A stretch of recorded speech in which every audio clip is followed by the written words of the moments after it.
Au moment d'enregistrer, on est le 25 novembre. Tu demeures sur la rive sud de Montréal, tu es sur la pelouse. Je demeure sur la rive nord de Montréal, c'est de la neige blanche partout. La météo ou la température extérieure est à peu près la même en ce moment, là. Rive nord, rive sud, il y a 1 ou 2 degrés de différence. Ça veut dire que l'adhérence au sol est exactement la même. Pourtant, la perception qu'on a n'est pas la même uniquement parce qu'il y a de la neige chez moi, il n'y en a pas chez toi. Ça s'explique assez facilement, ce phénomène-là, mais ça crée une espèce de trompe-l'œil qui, pour moi, est une bonne lecture de ce qu'on peut voir sur la route alors que l'hiver arrive. Les gens sont pas conscients de la limite d'adhérence uniquement parce que c'est encore le même paysage qu'on avait il y a 2 mois, là. Ah oui, et puis c'est vraiment le paysage au sol qu'il faut vraiment analyser parce que c'est ça qui va faire toute la différence. Et souvent, les premières neiges sont vraiment traites parce que le petit flocon, il tombe. Ouais. Et là, ben, le pneu passe sur le flocon, puis il n'y a pas eu encore de produit là, de déglaçage sur les routes. Ouais. Et là, il y a une petite glace qui se forme. Et ça va se concrétiser là, par une bande un peu plus foncée là où il y a le passage des pneus, c'est-à-dire quand les gens restent bien centrés dans leur voie. Et là, je me souviens, une année, je commence à voir cette différence de couleur-là. Personne en arrière. Je fais un test de freinage. L'ABS a embarqué instantanément. Une patinoire. Je me décale la largeur d'un pneu. Je refreine. Ça freinait comme en plein été. Ouais, du gros mordant. Et là, à un moment donné, je vois quelqu'un qui suivait une vanne, un camion, très proche. Et quand le camion a freiné, lui a freiné, mais là, ça freinait pas, il était sur la glace. Donc, il a surréagi, il a donné un coup de volant, et là, quand il est tombé sur l'adhérence, il est parti dans tête à queue. Ça lui donnait un méchant coup, là. Oui, heureusement, il n'a rien frappé, il s'est en allé dans le terre-plein, mais c'est là que j'ai compris que souvent, les gens ont de la difficulté à lire la route. On va revenir sur l'importance d'avoir des bons pneus bien adaptés, tout ça, mais le message que tu dis là est intéressant parce que ça reflète ce que l'hiver est au complet pour un automobiliste. L'inégalité des surfaces sur lesquelles on circule, peu importe la météo, que ce soit à 2 degrés à l'extérieur ou à moins 30, tu vas rencontrer toutes sortes de types de chaussées, de surfaces humides, glacées, enneigées, froids, de la roche. Il y a des endroits où il y a eu du sel, il y a des endroits où il n'y en a pas eu. Tu sais, tout ça, ça fait en sorte que la voiture change son comportement constamment. Oui, et puis souvent, les gens me disent « Ah ouais, mais quand tu es un bon conducteur, ben un bon conducteur, c'est de savoir anticiper justement ces surfaces-là. » Comme pilote de course, avant chaque course, on marchait le circuit. On faisait l'analyse de où on mettrait les pneus. Des fois, on va sacrifier un peu la trajectoire parce que c'est l'adhérence qui compte. Parce que quand tu arrives pour freiner, puis ça freine pas, que tu tournes le volant, puis ça tourne pas, ben ton talent de pilote, là, il vaut 0. Donc, ça équivaut à l'adhérence. Donc, c'est pour ça qu'on est tellement à la recherche de cette adhérence-là. Puis, on est conscient que selon le type de pneu qu'on a choisi, des fois, on a choisi un pneu de glace, des fois, on a un pneu neige. Mais il faut savoir qu'un pneu, c'est un compromis. Et puis, ben, à ce moment-là, quand on le comprend, on est capable d'analyser. Oups, il y a beaucoup de neige. Ouais. Le pneu se bourre de neige parce que j'ai un pneu de glace. Ben, attends-toi pas là que tu vas avoir de l'adhérence comme en été. Là. Non, ça, c'est évident. Puis, c'est drôle parce que ce que j'entends souvent pour arriver sur le sujet des pneus, c'est « Ah, moi, j'ai pas pris de chance, j'ai pris des pneus à clous. » Attends, là, les pneus à clous, c'est efficace sur la glace, mais c'est pas toujours efficace, c'est pas toujours la meilleure option. Ben, c'est certain que le pneu à clous, il faut que le clou puisse aller pénétrer. Puis je me souviens d'une année en course sur glace à Sherbrooke, alors qu'on avait des voitures de 450 chevaux. Il faisait tellement froid que la glace était très, très, très dure. Ouais. Donc, à ce moment-là, le crampon il avait moins de pénétration que lorsqu'on a une glace plus molle. Donc, déjà là, c'est de la glace, mais selon la température, aussi, ça va avoir un impact. Mais déjà, c'est ça sur la glace. Oui. Mais pour des gens qui ne sont à peu près jamais sur la glace, qui circulent dans des milieux où c'est enneigé, c'est mouillé... Le crampon à clous, il va pas chercher le fond à ce moment-là. Puis, Puis souvent, c'est qu'un crampon, au moment de freiner, ben, ça va faire glisser la voiture davantage. Tu sais, aussi drôle que ça puisse paraître, un crampon ne s'adaptera pas à un temps très froid comme une semelle d'un pneu d'hiver bien conçu. Ah, c'est sûr que juste le fait d'avoir le crampon métallique qui touche à de l'asphalte pur, ben déjà là, c'est une réduction d'adhérence. Ouais. Okay, malgré le fait, il y a quand même passablement aussi de caoutchouc, mais quand on dit là que la largeur des pneus, des 4 pneus, ça représente à peu près l'équivalent d'une feuille de cartable, ben c'est ça. Au sol, l'empreinte au sol. C'est pour ça, puis j'aime le fait que tu le dises, Antoine, que même si c'est un pneu à clous, ça aussi, c'est un compromis. Conduire en hiver, d'abord, choisir ses pneus et bien se faire conseiller, c'est super important. Avoir des bons pneus, avoir des pneus qui sont toujours bien gonflés, vérifier sa pression chaque mois. Si vous n'avez pas un lecteur de pression dans votre tableau de bord, de plus en plus de véhicules sont équipés de ça, là. Mais au-delà de ça, il y a des règles de base. Déneiger son véhicule, s'assurer qu'on a une bonne visibilité, garder ses distances. Ça, les distances, là, c'est la plus importante des éléments parce que la distance, c'est ça qui te permet vraiment de te sortir du pétrin. Oui, puis de te sortir du pétrin. Parce que quand tu es surpris par quelque chose, qu'est-ce qui va t'aider? La distance. De pouvoir justement peut-être te décaler. Peut-être des fois, même, tu vas aller chercher l'adhérence dans le côté de la route, là où il y a pas eu de passage de pneus. Donc, faut être créatif. Mais cette créativité-là, tu peux pas l'avoir si t'as pas de distance, là. Si t'as pas de temps de réaction. Tu me parlais, je mets ton exemple, on en avait déjà parlé, mais de l'effet Tetris. Oui. Tu sais, je pense que tu peux le répéter ici encore une fois parce que ça illustre très bien ce dont on parle, là. Oui, mais pour ceux qui ont joué à Tetris, on le sait que lorsque les petits blocs commencent à s'empiler, on a l'impression que ça va vite. Mais finalement, ça va pas plus vite. Tu as moins de distance pour voir, analyser, passer à l'action. C'est pour ça qu'à Tetris, plus tu as de distance, plus c'est facile. Et la conduite automobile, c'est exactement la même chose. Donc, du moment où tu es surpris, c'est pour ça qu'on demande de regarder loin, d'anticiper les gens, la route, le comportement de ta voiture, qui va faire en sorte que tu vas être tout en douceur. Parce que sur la glace, lorsque la chaussée, l'adhérence est réduite, eh bien, à ce moment-là, ce qui va t'aider, c'est cette douceur d'exécution avec la pédale de frein. Si vous sentez l'ABS, c'est mauvais signe. Ça veut dire que vous avez dépassé les capacités de la voiture. Ouais. Donc, c'est déjà un signe.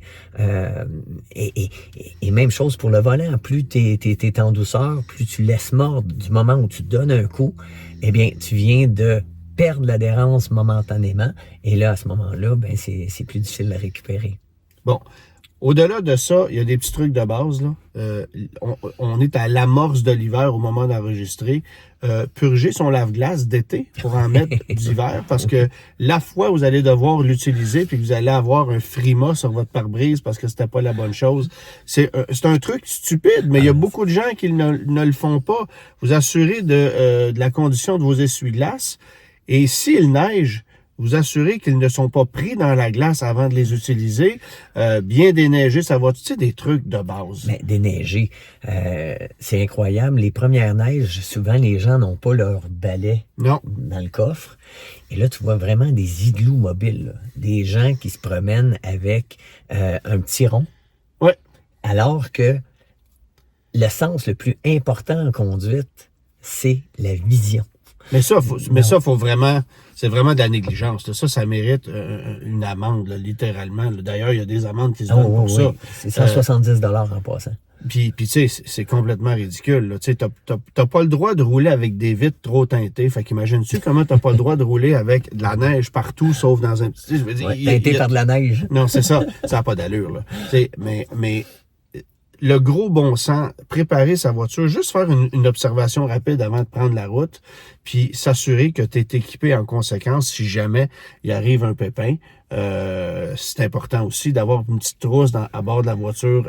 2-3 outils. Tu n'as pas besoin d'acheter le gros kit exhaustif à 400 $ qu'ils vont vendre dans certains magasins. Là. Oui, ça c'est. Moi, j'appelle ça un peu overkill, là, si tu me permets l'expression. Mais d'avoir 2-3 outils qui vont te permettre de dépanner si jamais il arrive un pépin, c'est important aussi. Ah ben tout à fait, d'avoir une couverture. Moi, j'ai toujours une couverture, une bonne paire de gants chauds, une bonne tuque aussi. Ça, là, c'est les éléments, je dirais, de base. Comme ça, si jamais vous êtes pris sur le bord de la route, mais au moins vous avez de quoi vous réchauffer. Ben, je dirais, et particulièrement ceux qui roulent en dehors des gros centres urbains, là. Dans un centre urbain, tu as toujours de l'aide à gauche, à droite, mais sur un rang de campagne un peu éloigné, ben là, ça peut être un peu plus critique. Mais morale de l'histoire, garder ses distances, bien analyser la chaussée, réaliser à quel point il fait froid, puis comment la voiture compose avec ça aussi, comprendre la machine qu'on conduit, l'avoir étudié un peu, ça aussi c'est important. Là. Oui, ben parce que souvent les gens vont se dire j'ai des contrôles de stabilité, je l'ai ABS. J'ai un 4x4. Oui. Mais hein? Ces systèmes-là ont des limites et il faut savoir composer avec. Puis je le vois avec les étudiants avec qui j'enseigne la conduite d'urgence. On fait juste des freinages d'urgence. Et là, à un moment donné, je leur dis, bon, tu vas mettre les roues de gauche sur la ligne, les roues de droite vont rester sur l'asphalte. OK, je veux voir si tu es capable de mettre les roues au bon endroit. Et là, quand ils arrivent freiner, la voiture est déstabilisée. Évidemment. Quand je leur pose la question, qu'est-ce qui a causé le manque de stabilité? Ils savent pas. C'est quand je leur dis, j'ai dit, il y a moins d'adhérence à gauche qu'à droite, donc la voiture va toujours aller... Moins d'adhérence parce qu'il y a une peinture. Oui. C'est la ligne qui fait qu'il y a moins d'adhérence. Exact. Et compte tenu du transfert, lorsqu'on freine, le poids s'en va en avant. Donc, plus tu as du transfert de masse, plus le pneu, lui, a tendance à s'élargir. Donc, il va donner plus d'adhérence. Donc, moins d'adhérence, moins de contact patch. Donc, juste cette différence-là va créer une instabilité de la voiture.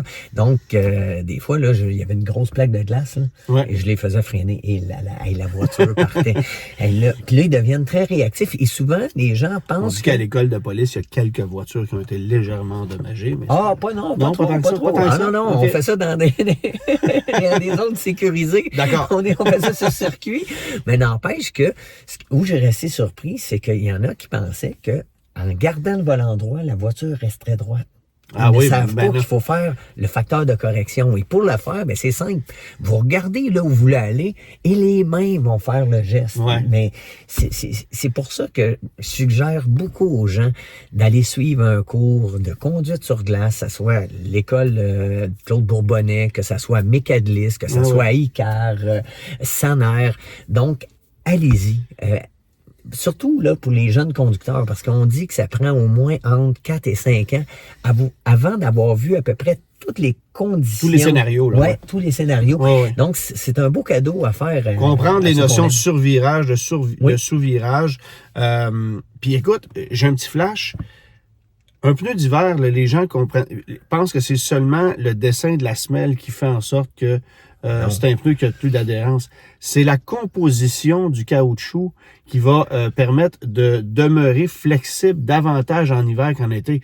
Un pneu d'été, un vrai pneu d'été, ça devient une POC de hockey en plein hiver. Là. C'est pas uniquement le dessin de la semelle, c'est la composition du caoutchouc qui fait en sorte que le pneu est pas efficace. Il faut faire de plus en plus attention à ces faux pneus d'hiver qu'on vend sur le marché avec des flocons sur les flancs. Oui, c'est un pneu homologué. On voit ça beaucoup dans le monde du camion léger, là. Des faux pneus d'hiver de marque nébuleuse là, qu'on commercialise pas trop cher parce qu'on sait que les pneus ont monté en prix comme à peu près n'importe quoi. Mais il y a des endroits où vous pouvez couper, là.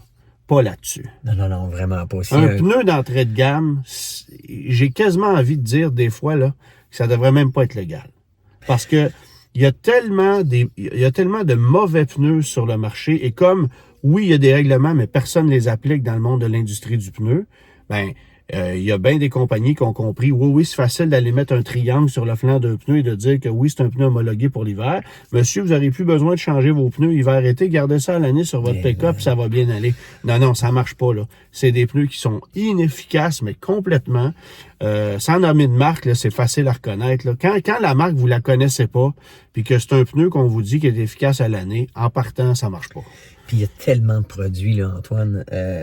Des fois, un pneu va bien aller pour un type de véhicule, mais il va aller moins bien pour un autre. Tu sais, on parle là, de la composition, mais on peut parler aussi même de la structure du pneu qui est beaucoup plus mou, beaucoup plus flexible.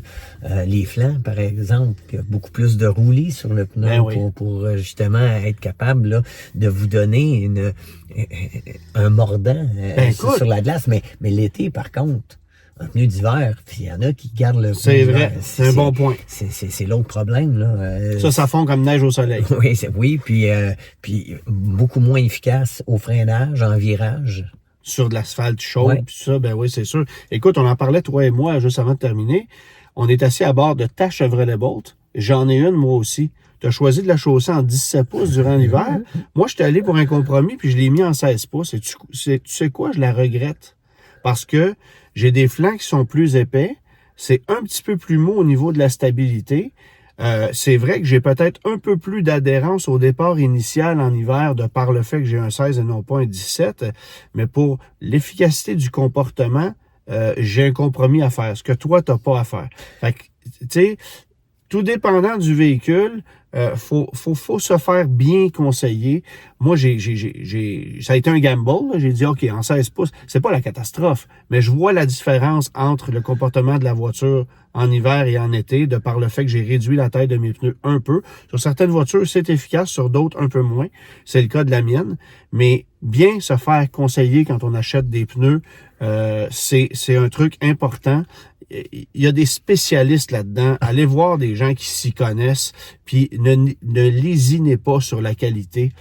Coupez ailleurs, tu sais. Ah oui, s'il n'y a pas de compromis à faire sur l'adhérence qui te permet de freiner, qui te permet de prendre un virage, ça c'est certain. Un petit grattoir aussi, c'est pratique. Oui, tout le temps. Merci, monsieur. Hey, merci.